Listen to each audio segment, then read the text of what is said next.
வார வாரம் weekend show இப்படி இருக்கும் அப்படி இருக்கும், விஜய் சேதுபதி இதை வந்து கேட்பாரு, அதை பண்ணுவாரு அப்படிலாம் நம்ம எத்தனையோ முறை நினைச்சிருந்தாலும் அது எதுவுமே இது வரைக்கும் நடந்தது கிடையாது. ஆனா இந்த வாரம் என்னவோ அதிசயம் தெரியல, நம்ம நினைச்ச விஷயம் நடந்துருச்சு. என்னன்னு பாக்குறீங்களா? சாண்ட்ரா வெளியே வந்ததுதான். சாண்ட்ரா ஓட் வைஸ்ல ரொம்ப கம்மியா இருந்தாலும் எங்கடா டைட்டில் வின்னர் அப்படின்ற அந்த டைட்டில் அவங்களுக்கு கொடுத்துருவாங்களோ அப்படின்ற பயம் நம்மள நிறைய பேருக்கு இருந்தது. நல்ல வேலையா அவங்க வெளியே வந்தது எனக்கு ரொம்ப சந்தோஷம். உங்களை எத்தனை பேருக்கு சாண்ட்ரா வெளியே வந்தது சந்தோஷம் அப்படின்றத கமெண்ட்ல சொல்லிடுங்க. வேலை இல்லாதவன் ஏதோ ஒன்றத்தை பண்ணுவான் அப்படின்னு சொல்லிட்டு ஒரு பழமொழி நம்ம எல்லாருக்குமே தெரியும். அதே மாதிரிதான் பேசுறதுக்கு வீக்கெண்ட்ல எந்த டாபிக்கும் இல்லை அப்படின்ற ஒரே காரணத்தினால விஜய் சேதுபதி சாட்டர்டே என்ன பண்ணாரோ அதையே கண்டினியூ சண்டேவும் பண்ணலாம் அப்படின்னு அவரோட வேலையை ஆரம்பிச்சிட்டாரு.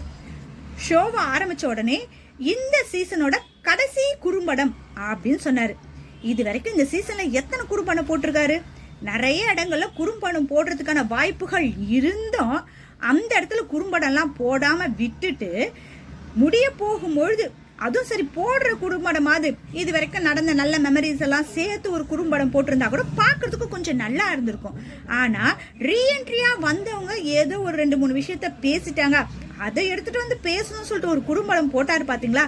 உண்மையால அது பாக்குறதுக்கு நல்லாவே இல்லைன்னு தான் எனக்கு தோணுது. அப்படி குறும்படம் போடுறதா இருந்தா சாண்ட்ராக்கு ஒரு 40-45 குறும்படம் போட்டிருக்கணும் போல இருக்கு. ஏன்னா வீட்டுல அவங்க பண்ண சம்பவங்கள் அது மாதிரி பண்ணிட்டு ஒண்ணுமே தெரியாமலாம் எத்தனை முறை முழிச்சிட்டு இருக்காங்க. அந்த டைம்ல குறும்படம் போட்டிருக்கலாம் இல்லையா? அப்பெல்லாம் போடாதவரு இப்ப எடுத்துட்டு வந்து போடுறாருன்னா பாருங்களேன், அவருக்கு வீக்கெண்ட்ல பேசுறதுக்கு வேற டாபிக் கிடைக்கல. அது மட்டும் இல்லாம யாரெல்லாம் அவருக்கு பிடிச்சவங்களை பத்தி பேசுறாங்களோ அதுக்காகவே நான் எதிர்த்து குரல் கொடுப்பேன் அப்படின்ற மாதிரி தான் நேத்து அந்த குறும்படம் போட்டதா நான் நினைக்கிறேன். நீங்க என்ன நினைக்கிறீங்க அப்படின்றத கமெண்ட்ல சொல்லுங்க. விஜய் சேதுபதி நேத்து அந்த குறும்படத்தை போட்டுட்டு என்ன நியாயத்தை சொல்ல வராரு அப்படின்றது சுத்தமா புரியல. இப்போ கானா வினோத் அந்த பொட்டியை எடுக்க போனாரு.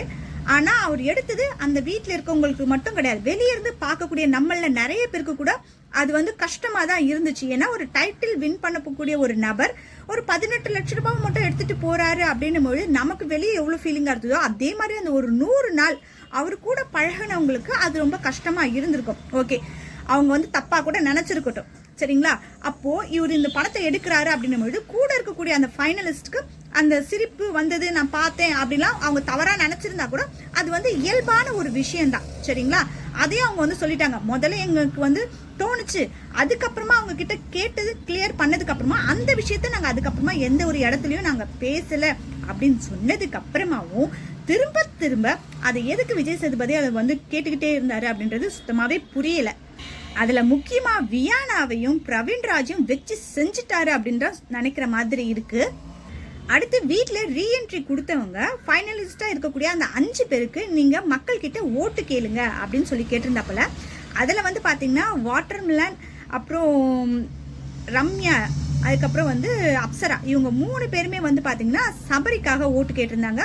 ஓகே, இத்தனை முறை வாட்டர்மெலன் வந்து சொதப்புனாலும் இந்த வரைக்கும் ஓரளவு அவர் ஓட்டு கேட்டாரு, நல்லாதான் இருந்தது. இருந்தாலும் அந்த நடிப்பறக்கன் அதை தவிர்த்து இருக்கலாம். மற்றபடி சபரிக்கு ஓட்டு கேட்டது இவங்க 3 பேரும் கேட்டிருந்தாங்க. பிரவீன்ராஜ் வந்து பாத்தீங்கன்னா திவ்யாக்கு சப்போர்ட் பண்றேன் அப்படின்னு சொல்லிட்டு திடீர்னு பாத்தீங்கன்னா விக்ரம்க்கு ஓட்டு கேட்டாப்புல. சரி, அது அவங்கவுங்க விருப்பம். மக்கள் கிட்ட அவர் வந்து விக்ரம்காக ஓட்டு கேட்டிருந்தாரு. கெமி வந்து பாத்தீங்கன்னா திவ்யாக்காக மக்கள் கிட்ட ஓட்டு கேட்டிருந்தாங்க. வியானா வந்து பாத்தீங்கன்னா அரோராக்காக ஓட்டு கேட்டிருந்தாங்க.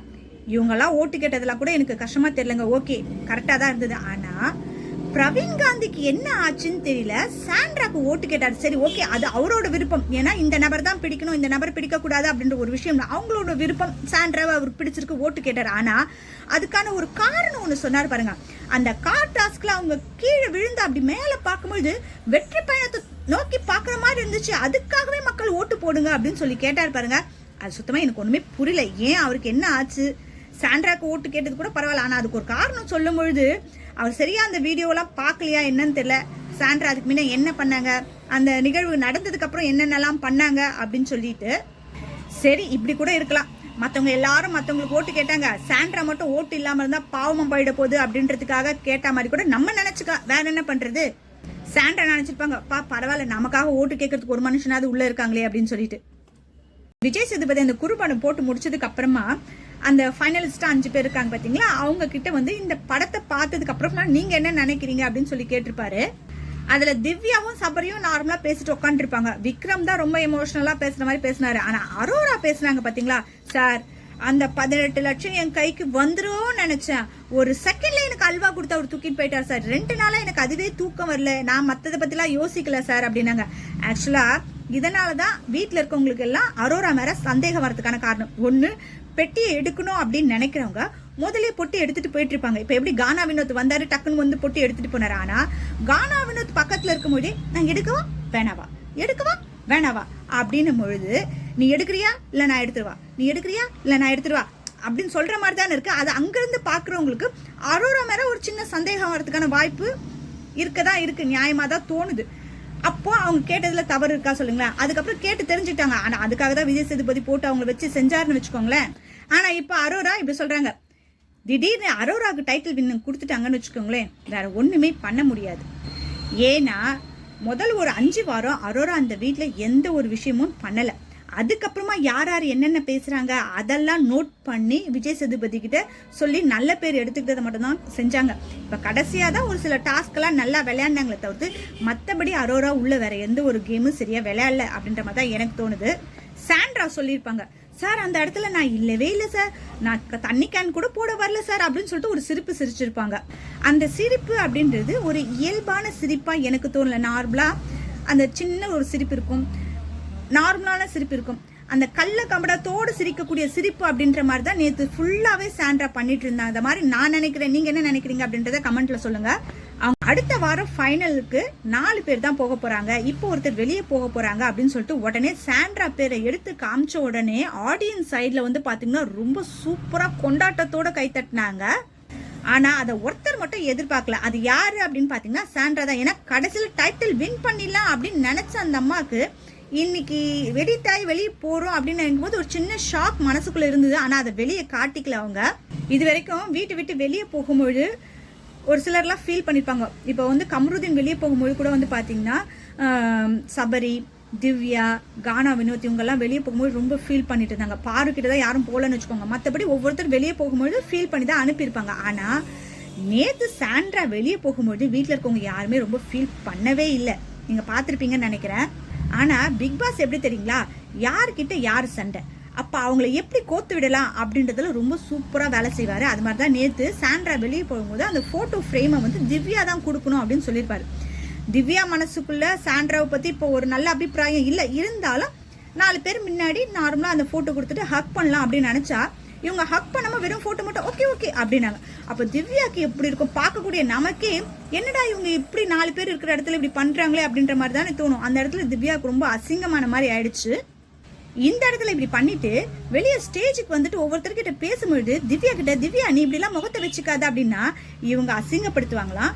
அதுக்காக முகத்தை அப்படி வச்சுக்காமையா இருக்க முடியும். ஆனா திவ்யா அந்த இடத்துல கரெக்டா பேசினாங்க. என்ன அப்படின்னா, நீங்க எதுவாக இருந்தாலும் வெளிப்படையாவே என்கிட்ட பேசிருக்கலாம் அப்படின்னு சொல்லிட்டு கரெக்டா அந்த ஒரு விஷயத்த சாண்டா கிட்ட சொன்னாங்க. ஆனா அந்த இடத்துல சாண்டா பாருங்க அந்த சிரிப்பு உண்மையாலுமே ரொம்ப நல்லா இல்லை. ஏன்னா சாண்டா நிறைய இடத்துல சிரிச்சிருக்காங்க. அதெல்லாம் பார்க்கும்போது ஒரு நார்மல், அதாவது குழந்தைங்க வரும்போது சிரிச்சிருப்பாங்க பாத்தீங்களா, அதெல்லாம் உண்மையா இருந்த மாதிரி ஃபீல் ஆச்சு. ஆனா நேத்தியை பொறுத்த வரைக்கும் அந்த ஷோ ஆரம்பிச்சு அவங்க வெளியே போற வரைக்கும் அந்த சிரிப்பு அப்படின்றது உண்மையாலுமே நல்லா இல்ல, போலித்தனமா இருந்த மாதிரி தான் எனக்கு தோணுச்சு. நேத்து சாண்ட்ரா வெளியே போக போறதுனால அவங்களுக்கு பயண வீடியோ அப்படின்னு ஒண்ணு சொல்லி போட்டாங்க. அதெல்லாம் பார்க்கும்பொழுது இந்த அம்மா இது மட்டுமா பண்ணாங்க, எவ்வளோ விஷயம் பண்ணாங்க. ஆனா பொறுக்கி 4-5 விஷயத்த மட்டும் தான் போட்டிருக்கீங்க. ஆனா நம்ம சும்மா இருக்கலாமா? இவங்க வீட்டுக்குள்ள வந்து நடிப்பு அரக்கி அப்படின்ற ஒரு பட்டத்தை வாங்கியிருக்காங்க அப்படின்னும் பொழுது அந்த மலனும் நினைவுகளை நம்ம ஞாபகப்படுத்த வேண்டாமா? முதல் விஷயம் என்ன அப்படின்னா, இவங்க ஒயில்ட் கார்டு வென்ட்ரிக்குள்ள உள்ள வரும்பொழுது புருஷனும் பொண்டாட்டியும் என்ன சொன்னாங்க, நாங்க 2 பேரும் சேர்ந்து விளையாட மாட்டோம், தனித்தனியா தான் விளையாட போறோம், வீட்டுக்குள்ள போய் உள்ள இருக்கவங்களாம் வெளியே தூக்கி போட்டு பெனாயில் ஊத்தி கழுவி தொடச்செடுக்க போறேன் அப்படிலாம் நல்லா பேசிட்டு உள்ள போனாங்க. உள்ள போய் ஒரு டாஸ்க் கொடுத்தாங்க அப்படின்னு சொல்லிட்டு பண்ணும்போது வீட்டுக்குள்ள இருக்கவங்களாம் என்ன நல்லா விளையாடுறீங்க, நீங்களாம் யாரும் சுத்தமா நல்லாவே விளையாடல அப்படின்னு எல்லாரும் ரொம்ப ஹர்ட் ஆகுற மாதிரி பேசினாங்க. ஆனா அதுக்கப்புறம் இவங்க எப்படி விளையாடினாங்க அப்படின்றது நம்ம எல்லாருக்குமே தெரியும்.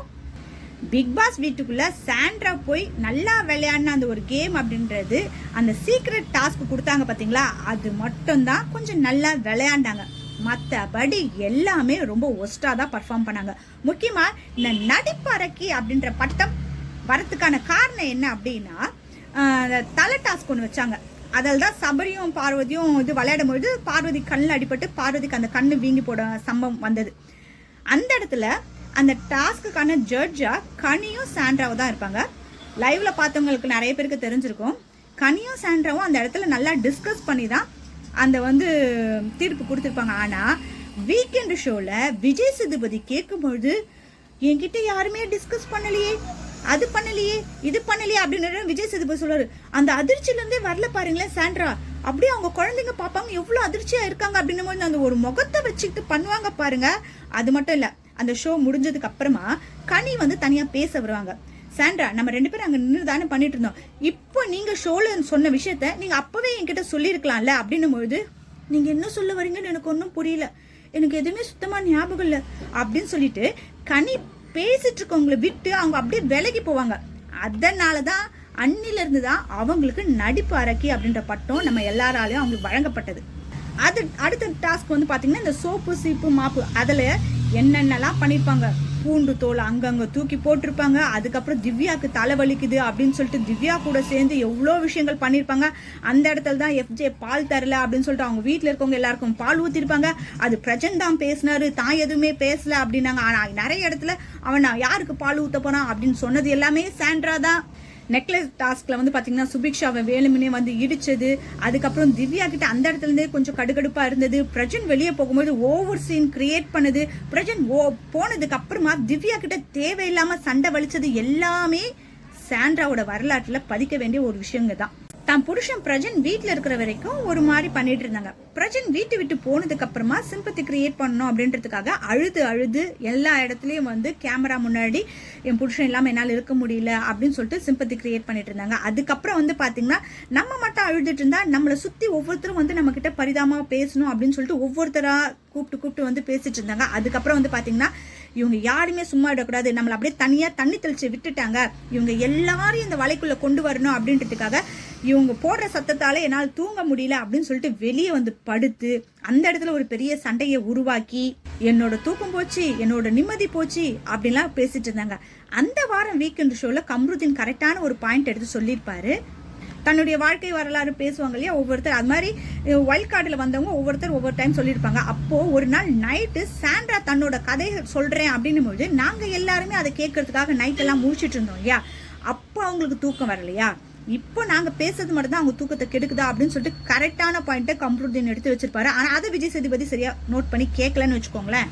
அதுக்கப்புறம் அந்த டான்ஸ்க்கு டாஸ்க்ல வந்து பாத்தீங்கன்னா கனியை வேணும்னே என் குழந்தைய பத்தி நீ பேசின அப்படின்னு சொல்லிட்டு அவங்கள வந்து ட்ரிகர் பண்ணி விட்டு அவங்கள தேவையில்லாம பேச விட்டு அதுக்கப்புறம் விஜய் சேதுபதி வந்து சொன்னதுக்கு அப்புறமா கூட மனசார நான் மன்னிப்பு கேட்கல அப்படின்னு சொல்லிட்டு விஜய் சேதுபதியே வந்து போட்டு தாக்குன ஒரு முக்கியமான ஆள் யாரு அப்படின்னு பாத்தீங்கன்னா சாண்ட்ரா தான். ஏன்னா ஒவ்வொருத்தர் நீங்க வாரம் இதெல்லாம் பேசுறீங்க, கானா வினோத் ஆகட்டும், கம்ருதீன் ஆகட்டும், FJ ஆகட்டும், இப்போ பிரவீன் ராஜ் ஆகட்டும், ஒவ்வொருத்தரும் நீங்க என்னென்ன பத்திலாம் என்னென்னலாம் பேசிருக்கீங்க அப்படின்னு சொல்லிட்டு கேட்ட விஜய் சேதுபதி ஏன் சாண்ட்ரா சொன்னாங்க இல்லையா, விஜய் என்ன கேட்க சொன்ன மன்னிப்பை கூட நான் சரியா கேட்கல, மனசு வந்து கேட்கல அப்படின்னு சொல்லி கேட்டதை ஏன் விஜய் சேதுபதி நோட் பண்ணி கேட்கல.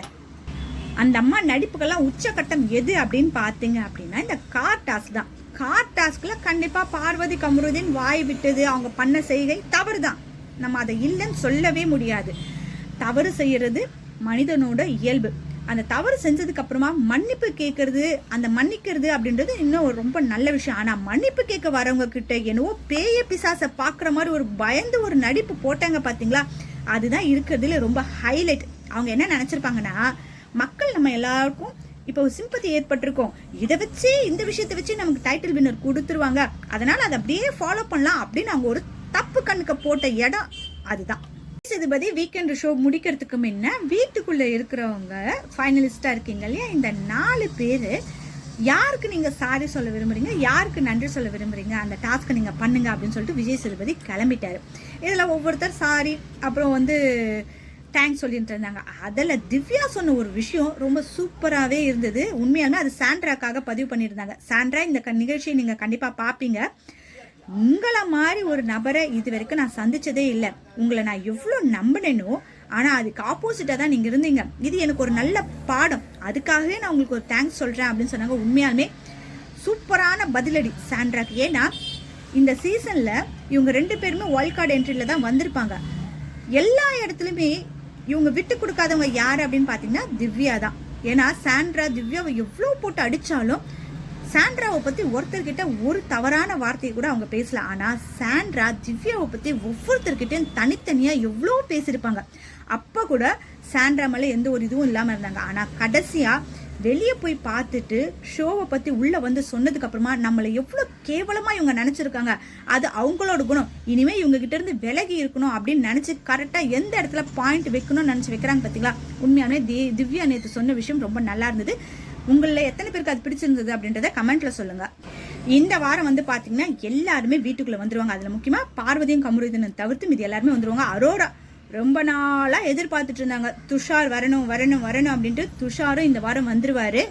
கடைசியா இருக்கக்கூடிய இந்த 6 நாள், ஏன்னா போன வாரம் ரீஎன்ட்ரி கொடுத்தவங்க எல்லாம் இந்த வாரம் அடி வாங்கினதை அவங்க பார்த்துருப்பாங்க. இப்போ புதுசா ரீஎன்ட்ரி கொடுக்குறவங்க, அதனால இந்த வாரம் கொஞ்சம் அமைதியா தான் இருப்பாங்க. இந்த ஒரு வாரம் ரொம்ப என்டர்டெயின்மெண்டா போகுதா, யாரு டைட்டில் வின் பண்ண போறா அப்படின்றத பார்க்கலாம். நான் ஏற்கனவே சொன்ன மாதிரி டைட்டில் வின் பண்றது ஒன்று திவ்யா இல்லை சபரி. ஒருத்தர் வின்னர் ஒருத்தர் ரன்னரா வந்தா எனக்கு சந்தோஷம் தான். ஆனா அரோரா வின் பண்ணிட்டாங்க அப்படின்னா அந்த இடத்துல ஒன்றும் பண்ண முடியாது. உங்களில் யாருக்கு வந்து டைட்டில் வின் பண்ணணும் அப்படின்னு நினைக்கிறீங்க அப்படின்றத கமெண்ட்ல சொல்லுங்க.